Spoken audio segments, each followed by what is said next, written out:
Bonsoir à tous, il est 19h30, c'est le moment de passer en revue l'actualité du jour. Elle a été marquée par un attentat à Beyrouth. Parmi les victimes, un politicien hostile au régime syrien.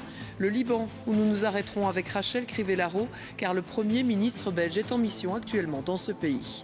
C'est le passage obligé avant un engagement.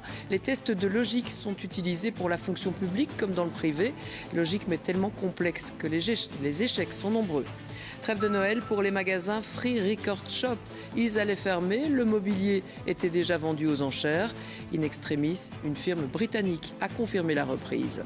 Le coup d'œil dans le rétro du jour, nous évoquons ce soir ce qui a fait l'actualité dans nos régions en 2013. Accidents, restructuration, des moments forts que nous commenterons avec Sarah Hendricks. Les cours d'eau wallons sous haute surveillance, leur niveau avait baissé mais la pluie ne cesse de tomber et nous rejoindrons Daniel Velter à Anserem, au confluent de la Lesse et de la Meuse.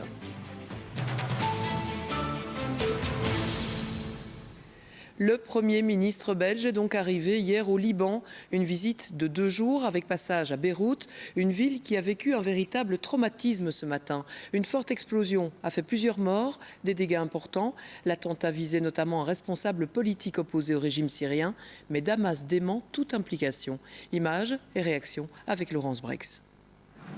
Une violente explosion vient de secouer le centre de Beyrouth. Ces images amateurs sont tournées quelques instants plus tard.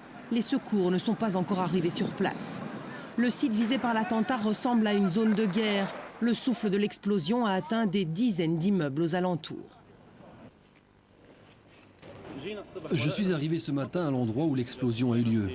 J'avais garé ma voiture et puis soudain, on a entendu une très forte explosion qui a secoué tout l'immeuble. Les fenêtres ont volé en éclats et il y a eu de la poussière partout.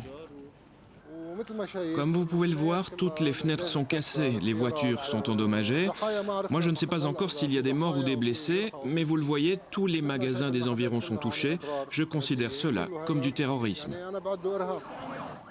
Cet attentat a fait 5 morts et une septantaine de blessés. Mais la cible, la voici, c'est cette voiture totalement carbonisée. À l'intérieur, Mohamed Chatta, ancien ministre des Finances libanais, proche de la famille Hariri, dont 2 des membres ont été premiers ministres. C'est clairement lui qui était visé dans cette attaque. L'homme était en effet un farouche opposant au gouvernement syrien de Bachar el-Assad. De bien des manières différentes, la situation est devenue beaucoup plus compliquée au Liban. Et cela reflète le fait qu'en Syrie, la situation est devenue beaucoup plus compliquée. Heureusement, c'est un point positif, on n'a pas atteint le point de rupture au Liban. Il n'y a pas de guerre civile. L'attentat de ce matin montre pourtant bien que le Liban est une fois de plus victime du conflit qui ravage la Syrie voisine.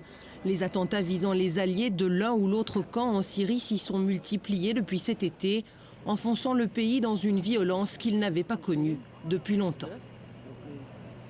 Oui, Beyrouth à nouveau marqué effectivement par la violence. Et d'ailleurs dans cette ville que nous allons rejoindre immédiatement, Rachel Crivellaro. Bonjour Rachel. Alors vous suivez pour nous la mission du Premier ministre belge. Il passe 2 jours au Liban et il a dormi la nuit dernière à proximité du lieu de l'explosion.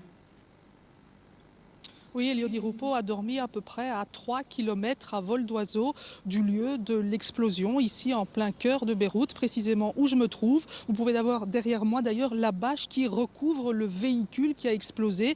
L'explosion qui a coûté donc la vie à un ancien ministre libanais. Mais lors de cette explosion, ce matin, vers 10h, Elio Di Rupo avait déjà quitté son hôtel. Il était tout simplement en train d'embarquer dans l'hélicoptère qui devait l'emmener voir les casques bleus belges.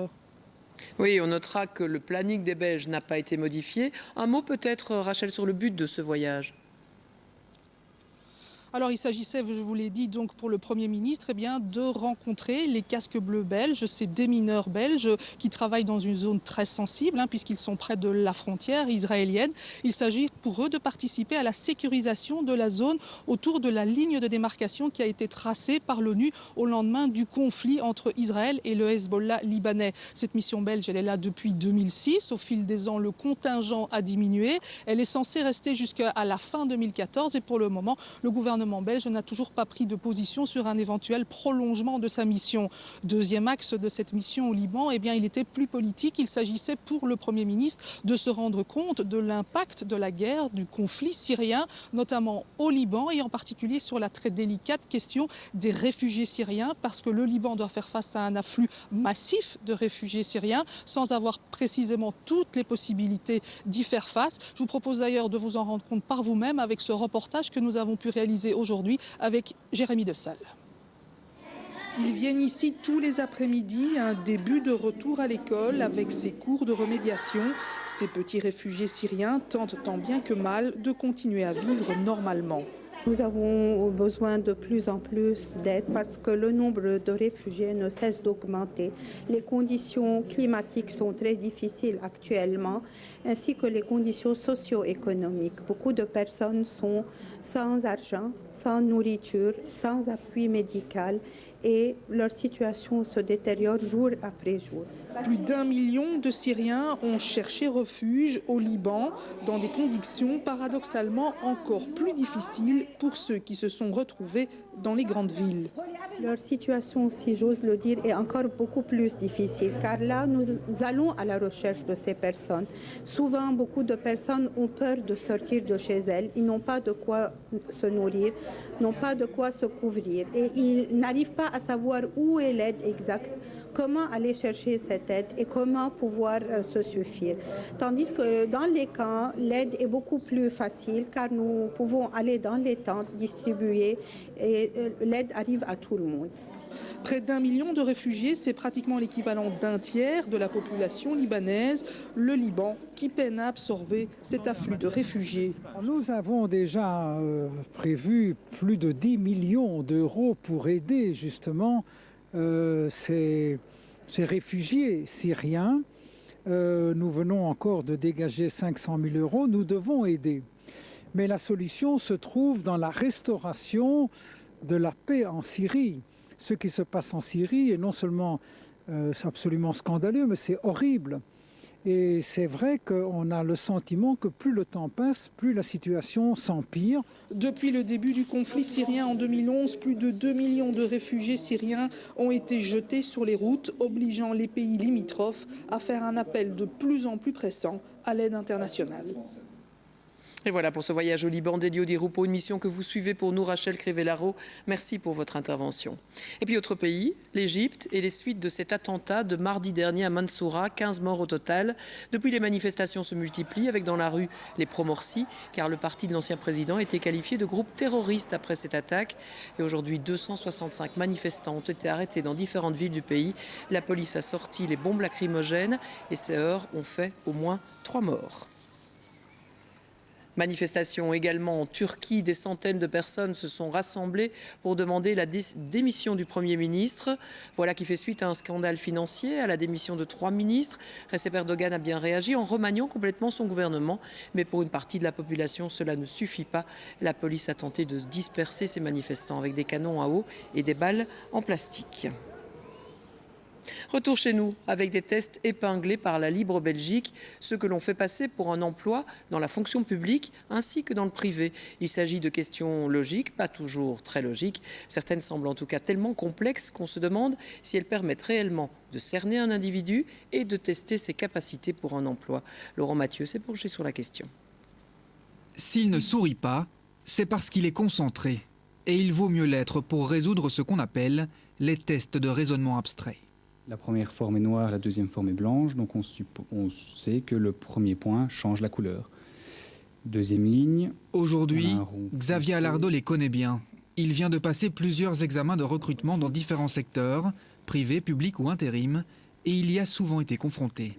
Au départ de tous, on est obligé de passer par ces tests-là, et une fois qu'on les a réussis, on est dispensé, on attend le deuxième test, qui lui est un test plus spécifique à la fonction. Il faut quand même avoir son cerveau qui est branché fort. Il faut avoir été dormir tôt et oui, il faut se concentrer. Un petit café avant de commencer, c'est pas plus mal, oui, c'est vrai. Ces tests reposent en fait sur de la logique pure. Ils sont censés mesurer la capacité du candidat à raisonner rapidement. Si vous n'y comprenez rien, alors peut-être pourriez-vous chercher conseil chez cet homme. Il donne des cours de logique Et pour lui, les tests abstraits sont parfois utiles, mais ils excluent aussi des candidats tout à fait compétents. C'est sûr, on passe à côté de très bons candidats, effectivement. Et on a des études de plus en plus montrent que justement des personnes qui peuvent stresser et échouer à des épreuves de pure rapidité peuvent être meilleures que des personnes plus efficaces en termes de rapidité, mais qui n'auront pas de meilleurs résultats si on leur laisse plus de temps. Ces tests sont notamment pratiqués par le CELOR, la porte d'entrée dans l'administration publique. Celui-ci reconnaît que l'épreuve peut être déroutante, mais elle serait extrêmement efficace pour faire le tri entre des milliers de candidats. Le premier objectif de CELOR, c'est d'être prédictif et de prédire au mieux la performance future dans le travail. Donc la sélection qu'on va opérer doit être la plus juste et la plus prédictive. Par rapport à ça, quand on observe les écrits de la littérature, les tests de raisonnement figurent dans les tests et dans les outils les plus prédictifs de cette performance future. Ces tests restent redoutés, d'autant que certains organismes comme le CELOR ne donnent pas les solutions après l'examen, afin que les candidats ne puissent pas apprendre les réponses par cœur. Cette rétrospective, Sarah, avec un clin d'œil lié à la météo. Un clin d'œil et une petite devinette, Véronique. Alors, savez-vous quelle était la température maximale le 23 mai 2013 à Saint-Hubert? Alors en mai, fais ce qu'il te plaît, j'espère qu'il faisait au moins 15 degrés. Eh bien, il ne faisait que 6 petits degrés. On oublie vite. On oublie vite, étonnamment. C'est la température minimale qui a été enregistrée aujourd'hui et nous sommes fin décembre. Vous vous en souvenez peut-être, il a fait très froid au printemps cette année. C'était en fait le printemps le plus froid depuis 1970. Merci beaucoup Sarah pour cette rétrospective et qui sait, on vit peut-être l'un des hivers les plus pluvieux. C'est un petit peu tôt pour le dire, mais c'est certain, la tempête Dirk a fait déborder plusieurs cours d'eau cette semaine. À présent, c'est Eric qui traverse notre pays. Pas bon pour la décrue qui était en cours. Bonjour Daniel Velter. Alors vous avez fait escale à Anserem, au confluent de la Lesse et de la Meuse. Des cours d'eau qui se veulent menaçants ce soir ? Écoutez, franchement, pour le moment, ça va, mais je vous avoue que je ne vais pas m'éterniser ici parce que les nouvelles du front ne sont pas très bonnes. Ce soir, il va pleuvoir, cette nuit, il va pleuvoir et encore demain. Or, il a déjà beaucoup plu le jour de Noël et ça fait décidément beaucoup d'eau. En plus, la décrue s'est arrêtée, a cessé en fin d'après-midi aujourd'hui. Ça veut dire que le niveau de l'eau est en train de remonter et ça va forcément déborder. Alors, la grande question, c'est où est-ce que ça va déborder? Eh bien là, les spécialistes ce soir la jouent simple, on va dire, puisque ça risque de déborder un petit peu partout en Wallonie, dont toutes les provinces, sauf peut-être du côté de l'Est, du côté de Liège, de l'Amblève, où là, il risque de pleuvoir très peu. Pour le reste, il faut rester vigilant et certaines communes ont déjà pris les devants. Du côté de Tubize, on a ces sacs de sable. Du côté de Couvain aussi, il y a eu une réunion de crise cet après-midi et 2000 sacs de sable sont prêts à être utilisés. On n'est jamais trop prudent. Merci Daniel. Et puis, conséquence des pluies de ces derniers jours, la Lesse a débordé, les grottes de Han ont dû fermer leurs portes. Aujourd'hui, c'est vrai, légère décrue, l'entrée du site est donc à nouveau accessible, mais le spectacle reste particulier. Anne-Catherine Croufer a accompagné des touristes dans ce décor magique. D'habitude, ici, c'est calme, on y entend souvent les chauves-souris voler. Aujourd'hui, c'est le torrent. Et le bruit de l'eau est amplifié par l'écho de la grotte. Ça bouge un peu plus en fait. Il y a plus d'action, il y a plus de bruit, c'est plus bruyant aussi. C'est vrai que moi quand je suis venue quand j'étais beaucoup plus jeune, on n'avait jamais vu ça. Je veux dire, les cascades et tout ça, tout était hors de l'eau, on le faisait en été. C'est vrai que c'est plus intéressant, puis c'est différent. Ces visiteurs ont de la chance car hier, les grottes étaient fermées au public. Le volume d'eau reste cependant très important, même si la Lesse qui traverse la grotte est redescendue. C'est donc une visite réduite légèrement, car deux salles restent inaccessibles, la salle d'armes et celle-ci.